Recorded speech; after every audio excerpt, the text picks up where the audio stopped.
Et salut les traders, j'espère que tout le monde va bien, moi ça va super, on se retrouve comme tous les dimanches à 18 h pour une nouvelle vidéo d'analyse. Et comme d'habitude, avant de commencer, énorme merci à tous ceux qui prennent un tout petit peu de leur temps pour la chaîne, ne serait-ce qu'un petit like sous les vidéos. Vous donnez un vrai coup de pouce à la chaîne YouTube, donc ne changez pas, vous êtes top. N'oubliez pas de vous abonner si c'est pas encore fait, je vous prends pas plus la tête, on attaque la vidéo immédiatement. J'ai connu la richesse, mais j'ai connu aussi la pauvreté. Et j'ai choisi la richesse à chaque putain de fois.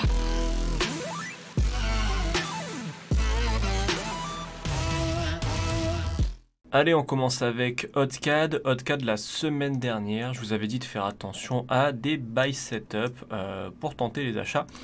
On a eu un petit buy setup ici, il est monté et ensuite il a spike vers le bas, donc je pense qu'il vous a break-even.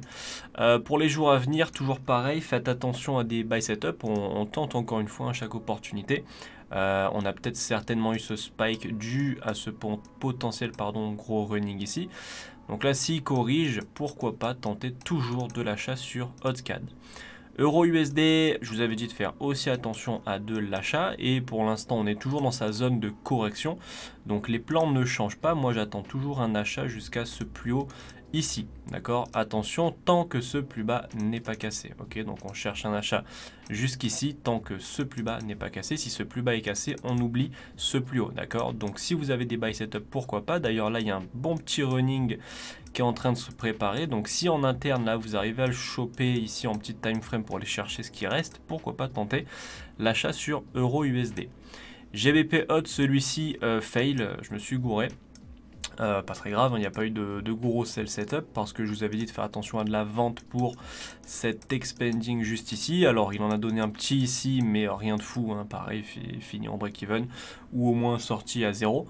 Du coup, ce qu'il nous a fait, c'est une correction pour continuer à monter. Ce qui fait que là, on commence à avoir du momentum pour la tendance haussière. Donc, si vous voulez toujours tenter de la vente, parce que la vente est toujours possible, hein, on est toujours vendeur sur de la grosse time frame sur GBP HOD, le mieux c'est d'attendre une cassure de trend, d'accord, une cassure de trend comme il y a eu par exemple ici. On est à peu près sur la même structure, hein. Donc, si vous avez cassure de trend et flag en dessous, pourquoi pas le tenter. Si on n'a pas ça, comme je vous le dis tout le temps, c'est risqué, d'accord. Tant qu'on n'a pas ce scénario-là, cassure de trend, correction pour valider le retournement, c'est risqué parce qu'il peut très bien corriger et continuer à monter, d'accord. Mais pour l'instant, moi je me concentre sur ça. S'il casse la trend et il fait une correction, je tente la vente. Sinon, je le laisse faire son train, je le laisse monter tranquillement. GBP USD, je vous avais dit de faire attention à un spike baissier puis un retournement haussier, c'est exactement ce qu'on a eu, donc on en était à là, spike baissier, retournement haussier. Pour les jours à venir sur GBP USD, commencez à faire attention à une correction, parce qu'ici on a eu du coup ce 1, 2, 3 dans ce 1, 2, 3 ici pour ce running, ce 1, 2, 3 ensuite, ok. Là on perd du momentum. D'accord, on a une perte de momentum sur l'achat, donc faites attention au moins à une correction. Maintenant, c'est toujours de l'achat, on va dire 2 heures pour moi, mais quoique, désolé, excusez-moi, petit rattrapage. On est sur un running ici en 4 heures, j'avais zappé. Donc du coup, ça explique la perte de momentum 2 heures, ok. Donc le mieux à faire, c'est de tracer sa trendline juste ici. Comme ça, et comme GBP HOD, si on a cassure plus correction, bingo, on tente la vente. Enfin, du moins, c'est ce que moi je vais faire. Parce qu'ici, on a un running 4 heures. Et d'ailleurs, en weekly, j'attends toujours une cassure de plus bas, mon weekly, qui est celle-ci. Voilà, enfin celui-ci, pardon. Par rapport à ce running flat là. 1, 2, 3. D'accord.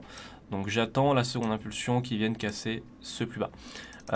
Donc voilà, c'est pour ça que je vais plutôt me concentrer sur des setups de vente pour les jours à venir. Si on n'a pas ce setup de vente, tant pis, comme GBP HOD, je le laisse monter, peut-être faire un expanding ou quoi, mais c'est sur ça que je vais me concentrer personnellement. USDJPY, je vous avais dit de faire attention à des setups de vente. Il a donné une magnifique correction, vraiment très propre juste ici. Donc j'espère que vous avez pu en profiter avec un petit setup là, encore un setup là pour de la vente. Donc c'était vraiment très propre. Pour les jours à venir, vous faites attention encore à des corrections, des petits setups de vente pour aller chercher encore du down. USD4, celui-ci pareil, je vous avais dit de faire attention à de la vente, qu'ici on avait un petit running après la cassure de la trendline et que c'était très bon signe. Du coup, qu'on faisait attention à un down, c'est ce qu'on a eu. Pour les jours à venir, encore une fois, on ne change pas de scénario. Là, il fait encore un autre petit running en interne. On peut toujours chercher de la vente sur USD4. USD-CHF, pareil, je vous avais dit de faire attention à une correction puis un down. Il a corrigé, puis il nous a donné le down. Toujours pareil, on veut du long terme, donc encore, s'il y a correction, on cherche de la vente. Euro-GBP, celui-ci, parfait. Ça me ferait extrêmement plaisir que certains d'entre vous l'aient pris, parce que je vous l'ai carrément annoncé. Je vous ai dit que c'était une bonne idée de mettre même un petit ordre juste en dessous, parce qu'on avait eu cassure de trend et correction juste là, pour aller chercher ce plus bas. Il a validé à 100% ce qu'on avait vu, donc j'espère vraiment qu'il y en a qui ont réussi à le prendre. Pour les jours à venir, on va regarder un petit peu la structure 4 heures. On va faire attention à une correction, d'accord, on va faire attention à une correction. Alors cette correction là, ça peut être juste celle-ci pour un down et ensuite une plus grosse, comme elle peut commencer tout de suite, ok. Donc à la limite, si en petite time frame vous avez un petit setup de vente, pourquoi pas le tenter pour un dernier push. Maintenant, si vous n'avez pas de setup de vente, que vous voyez qui monte, évidemment ne tentez pas la vente, ok. Mais là, s'il continue de faire sa petite correction ici, on tente de la vente sur Euro-GBP. Le gold, je pense que ça parle de soi-même. On attendait du coup une correction pour un push haussier, c'est exactement ce qu'on a eu. Bien joué à ceux qui ont pu le prendre. Pour les jours à venir, on fait encore attention à un push haussier. On est dans du momentum acheteur, donc c'est plutôt bien. Si on a un petit flag exactement comme ici, on peut tenter l'achat. Encore une fois, ça peut être une bonne chose. Ethereum, vous avez dit d'attendre une correction puis un up. C'est exactement ce qu'on a eu. Donc encore une fois, une correction, puis le up. Et là, bonne nouvelle, Ethereum est en train de donner un flag. Donc c'est exactement ça qu'on doit attendre sur le gold par exemple. Ok. Donc là, il nous fait un bon petit flag. Donc ça annonce potentiellement un up. Ok. Donc c'est à tenter.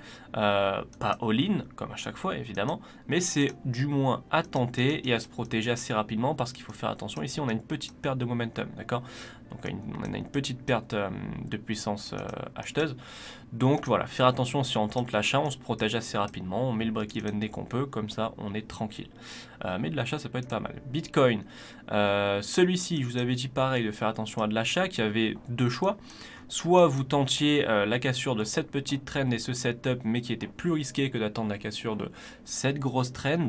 Donc ceux qui ont tenté ce setup, bon, j'espère que vous avez pu mettre un break-even ou du moins sortir avec zéro perte ou à peine ridicule, on va dire. Maintenant, si vous avez attendu du coup la deuxième trendline avec son setup juste au-dessus, donc la cassure et le setup, bon bah bien joué, vous avez pu au moins prendre des profits ou mettre break-even. Maintenant, ce qui m'inquiète un peu, enfin ce qui me dérange, on va dire qu'il y a deux scénarios. Ça va être du 30 minutes, je pense. Soit ici, on a une correction up, perte de momentum, cassure de trend juste ici. Voilà. Et là, en plus, il est en train de corriger. Donc ça c'est pas très bon signe pour de l'achat. Okay, c'est exactement ce qu'on attend, par exemple, sur GBP HOT, GBP USD. Voilà, ça, c'est ce genre de move qu'on attend. Cassure de trend, correction. Ça, ce serait parfait sur GBP HOT et GBP USD, par exemple. Mais là, c'est sur le Bitcoin. Donc, on fait attention parce qu'il y a soit ce scénario qui est que, bon, bah là, on a fait cassure de trend, correction. On va aller chercher un plus bas. Ou alors, c'est qu'on est dans une correction un petit peu plus chiante. C'est qu'on a ce 1, 2, 3 pour ce 1, 2, 3. Alors peut-être que ce 3 ira un petit peu plus bas quand même s'il valide ça. Mais pour aller ensuite chercher ce 1, le 2 étant la correction qu'on va peut-être faire ici pour le 3. D'accord. Je pense que dans tous les cas, ça annonce un down. D'accord. Donc n'achetez pas là tout de suite à mon sens. Attendez qu'il casse au moins le plus bas qui nous valide la seconde impulsion ici. Ensuite, on verra, soit c'est la seconde impulsion juste de cette structure et on valide cette correction et ensuite on trace notre trend et on voit s'il y a un setup pour rentrer à l'achat. Soit il nous fait une énorme impulsion baissière et dans ce cas-là, bon, on sait qu'on va aller chercher ce plus bas. Dans tous les cas, je pense qu'on va avoir une impulsion baissière après ce mouvement correctif. Donc faites attention à ça. Le Solana, c'est un petit peu comme Bitcoin. Je vous avais dit de tenter soit la cassure de cette trend avec ce setup, soit la plus grosse. Donc si vous avez pareil tenté la plus grosse, hop, vous êtes rentré dans cette correction et ça a été plutôt bénéfique. Si vous avez tenté aussi celle-là, pareil, vous avez dû sortir à break-even ou avec quelques pertes, mais pas grand-chose. Donc bien joué à ceux qui ont pris ça. Et un petit peu comme Bitcoin, soit ça, c'est une correction pour un gros down, soit c'est juste un petit down pour valider un 1, 2, 3 qui ferait partie de ce 1, 2, 3 ici pour une correction, par exemple un running, pour aller chercher ensuite la seconde impulsion haussière. Donc ce que vous faites, comme Bitcoin, hein, c'est la même chose, quand il casse le plus bas, d'accord, vous tracez une trendline comme ça, et s'il vient à casser cette trendline avec correction au-dessus, on tente l'achat. On peut tenter ça. Maintenant, s'il ne casse pas la trendline et que même après il refait d'autres corrections, on oublie l'achat. D'accord, tout simplement. Donc ça, c'est les deux scénarios à surveiller. Mais quoi qu'il en soit, comme le Bitcoin, je pense qu'on va se diriger évidemment vers de la vente sur Solana.